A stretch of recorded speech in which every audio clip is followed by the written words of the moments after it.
자, 조청, 상민, 수륙, 무역, 장정. 보입니까? 나는 화면 밖으로 사라지고. 조청, 상민, 수륙, 무역 장정이라고 하는 게 1882년에 청나라와 맺어졌던 상업조약입니다. 일종의. 근데 이게 얼마나 이게 불평등한 조약이었냐면, 우리 일본하고 맺었던 강화도 조약은 그래도 첫머리에 뭐라 써 있어? 첫머리에.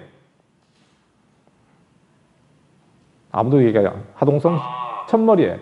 한국이 조선 들어가 있어요. 그래, 조선은 자주국이다. 조선은 자주국이다. 이게 뭐 우리를 자주국으로 인정하는 건 아니었죠. 그게 사실상 그냥 청나라의 간섭을 배제하려고 써놓은 말이긴 한데, 청나라하고 맺었던 조청, 상민, 수륙 무역장정에는 있잖아요. 첫머리에 뭐라 써 있냐면, 조선은 청에 속방이라고 써 있습니다.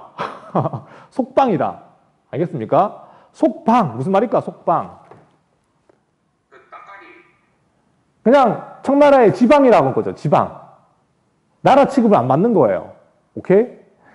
청나라의 속방이라고 써 있어요. 그리고 중요한 거는 청상인에 대한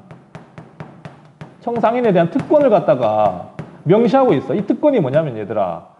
자, 보통 우리가 개항했을 때, 맞아. 개항했을 때 그 장사할 수 있는 범위가 어디냐면, 일본 같은 케이스는 얘들아 어디서만 장사할 수 있었을까? 강화도 조약 이후에. 강화도. 강화도 조약 이후에 일본 애들이 장사할 수 있는 공간은 어디밖에 없어? 우리 배웠잖니? 한국. 아이, 한국 전체에서 장사하는 게 아니라고. 개항장 열어줬잖니?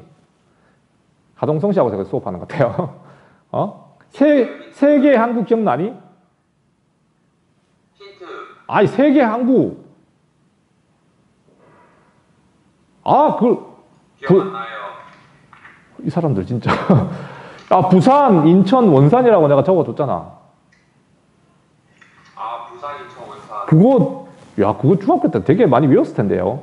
부산, 인천, 원산 세계 항구를 열어줬잖아요. 강화도 조약 때. 기억나나? 장지우 듣고 있습니까? 장지우 씨? 잠 오고 있죠? 이해합니다. 그렇게 대놓고 자면 쌤이. 선생님, 근데 이거. 글자 말이에요. 학교에서 한 번 더 적어주시면 안 돼요? 유튜브로 보면은 훨씬 더 깨끗하게 잘 보여요. 내가 얘기했잖아. 여기 들어가면은. 칠판에 반사돼서 글자가 안 보여요. 그래? 이렇게 하면 되나? 좀 낫나? 됐나요? 조금 나요, 조금. 알았다. 자, 조청, 상민, 수륙 무역장정은 일본에게 개항했을 때는 그래도 일본 상인들이 와서 장사할 수 있는 공간을 제한했었어요. 부산과 인천과 원산, 거기는 일본 애들이 와서 장사해도 돼. 한 게 그게 강화도 조약이었다. 근데 청상인은 어떻게 했냐면 한양을 열어줬습니다. 한양. 서울에 와서 장사할 수 있도록 열어줘 버렸다고. 이해됩니까? 이게 어떤 의미를 가지냐면, 이렇게 되면 있잖아. 일본 애들이 불만을 가져. 우리는 서울에서 장사 못 하는데 왜 청나라 상인들한테 열어줘? 거류지 무역 체계가 붕괴하게 된 겁니다. 알겠습니까? 당연히 나중에 일본 애들도 무슨 욕을 해오겠노? 일본 애들도. 자기도 그거 해달라고. 그렇지. 자기들도 한양에 와서 장사를 해달라고 이제 하는 거죠. 일본 애들은 일본하고 청나라한테 이렇게 한양을 열어주면은, 그러면 다른 나라 사람들은 어떻게 하겠노? 당연하죠. 그네들도 한양에서 장사할 수 있게 해달라고 요구하겠지. 이해됩니까? 그러니까 어쨌든 이 조청, 상민, 수륙 무역장정은 우리가 이모군란이라고 하는 그 열세, 그 정치적인 어떤 그 약점이 잡힌 상태에서 청나라한테 많은 특권을 내준 게 조청, 상민 무역장정이에요. 알겠습니까? 자, 이렇게 해가지고 정치적으로, 경제적으로, 네. 그 조미 수호 통상조약 때문에 미국한테 최국 대우해야 돼서 얘한테도 열어줘야 되는 거 아니에요? 미국한테. 내가 이게 조청, 상민, 수륙 무역장정이 사실은 최혜국 대우도 여기 포함돼 있었어. 그러니까 미국한테 너 열어준 이유도 이것 때문입니다. 맞아요. 이해됩니까? 그러니까 사실상 미국은 뭐 조선에서 장사하고자 하는 큰 의지는 없었는데, 어쨌든 미국도 장사하려면 서울에 가서 장사할 수 있는 거지. 이해됩니까? 왜냐면 청나라한테 벌써 이런 걸 인정해 줬으니까. 오케이? 자, 여튼 중요한 건 얘들아, 청해 간섭이 굉장히 심해졌다는 거, 구체적으로 이런 얘기들을 너네가 알고 있었으면 좋겠습니다. 이러니까 급진기아파들은 청해 간섭을 벗어나지 않고서는 개혁이 제대로 안 되겠구나 라고 판단했던 거야. 그래서 1884년에 온건기아파들 갖다가 전부 다 제거하고 자기들의 개혁 노선을 추구했던 그 갑신정변이 일어났다는 거 이해되죠? 오케이? 청나라의 간섭에서 벗어나려고 했던 그 사람들의 절실한 노력, 그게 갑신정변이었다는 거예요. 알겠습니까? 자, 일단 이렇게 넘어가고요. 또 이제 이 중요한 건 일본이야. 일본. 시간이 다 돼가는데 이거 빨리 정리해야 됩니다. 생각보다 시간이 빨리 가네요. 자, 일본은 지금 이모군란 이 상황에서 어떤 그 피해를 입었냐면 요 있죠. 일단은 무슨 일이 발생했습니까?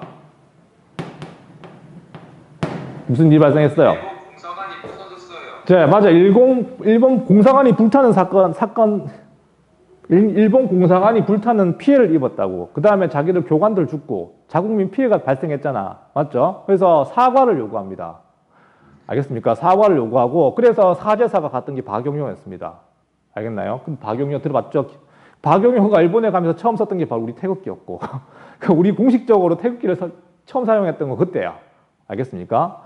그렇긴 한데 그것보다도 얘들아, 그래서 일본과 맺은 조약이 뭐냐면, 이거 보이지 지금? 화면에서 좀 잘리네요. 그래서 얘들아, 일본하고 조선 간에 제물포 조약이 체결돼요. 제물포 조약. 자, 잘 기억해야 됩니다. 별표, 하트, 땡땡땡. 제물포 조약의 내용이 뭐였을까? 제물포에서 맺어진 이 조약의 내용은, 중요한 거는 뭐냐면, 시간이 얼마 없으므로 빨리 갈게요.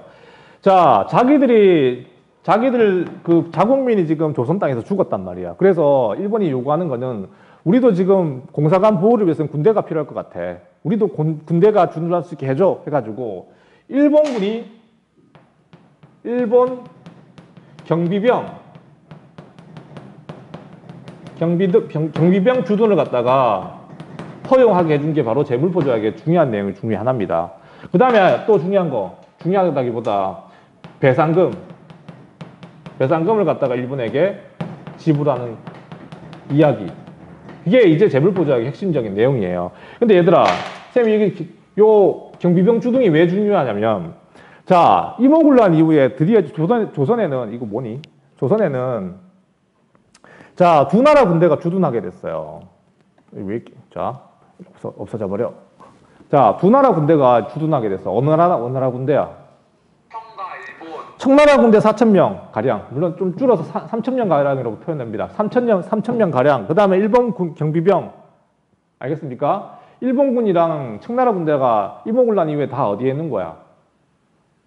한국. 그래, 조선 땅에 지금 주둔하게 된 겁니다. 알겠습니까? 오케이? 청나라 군대와 일본 군대가 동시에 주둔하게 된 이 사건. 지금도 외국 군대가 있죠. 미군이 아직도 진주하고 있습니다. 미국. 알겠습니까? 그 당시 청나라 군대가 주둔했던 데가 어디게? 청나라 군대가 여기 있네. 어디 한다. 4,000명이 처음 주둔했던 데가 어디게? 그거 용산이거든요. 강화도. 아, 강화도 같은 데 있으면 뭐 땡큐죠, 차라리. 서울 한복판에 있었다니까. 서울 한복판 그 용산에 주둔하고 있었다고. 오케이? 청일전쟁 끝나고 난 뒤에 사실상 청나라 군대가 다 철수해 갑니다. 그리고 그 용산에 주둔했던 군대는 또 뭘까? 이번에는 일본군. 우리가 식민지 지배가 끝나고 난 뒤에 나중에 또 미군이 들어오죠. 알겠습니까? 미군이 주둔했던 데가 어디? 지금 용산. 알겠습니까? 용산은 100년간이나 외국 군대가 주둔했던 곳입니다. 지금 보면 용산에는 다 빠져나갔지만. 자, 어쨌든 중요한 건 얘들아, 일본 경비병이 주둔하게 됐다는 점 잘 기억해야 되고요. 그리고 1883년에 일본은 수호조규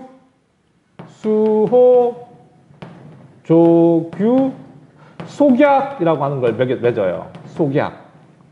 속약이라고 하는 게 좀 말이 어렵지만 부록 속약이라고 부르는데, 여기서 당연한 거지. 청나라 상인들이 지금 서울까지 와가지고 장사하고 있는데 당연히 일본 애들도 뭘 요구했겠니 이때. 아까 했던 거 그거야. 자기들도 한양에 와서 장사하게 해달라는 거. 세계 항구 말고 이제 한양까지도 와서 장사하게 해달라는 그걸 허용받은 게 이겁니다. 알겠습니까? 이렇게 해가지고 자 다시 정리하자면 자 임오군란 이후에 청의 정치적 영향력은 어떻게 됐을까? 증가하고. 일본의 영향력은 어떻게? 일본의 영향력은 증가했을까? 아니라고. 일본의 영향력은 줄어듭니다. 대신 일본 애들은 주로 이제 경제적으로 알겠습니까? 경제적으로 청나라와 경쟁하려고 이됩니까? 다시 말하면 이보군란 이후에 청나라의 정치적 간섭은 되게 세지게 되고 일본의 정치적 영향력은 줄어들어요. 상대적으로 줄어들고 대신 일본은 조선에서 어떤 식으로 청나라와 경쟁했냐면 상업적으로 이해됩니까? 청상인, 일본 상인이 한양을 비롯하여 모든 지역에서 뭐 경쟁적으로 장사하면서 막 부딪히는 이해됩니까? 그런 상황이 전개된 거야. 오케이? 그러다가 나중에 두 나라가 크게 부딪히죠. 그게 언제입니까? 그게 언제였어요? 언제였을까? 청일전쟁. 그렇지. 첫 번째는 갑신정변이야. 갑신정변 때는 일본이 피해요. 그때 청나라와 싸우려고 그러다가 지금 힘이 약한 것 같아가지고 그때 피했다고. 그러다가 10년 뒤에 청나라와 크게 부딪히죠. 그게 뭡니까? 그게 청일전쟁. 하동성이 했던 청일전쟁.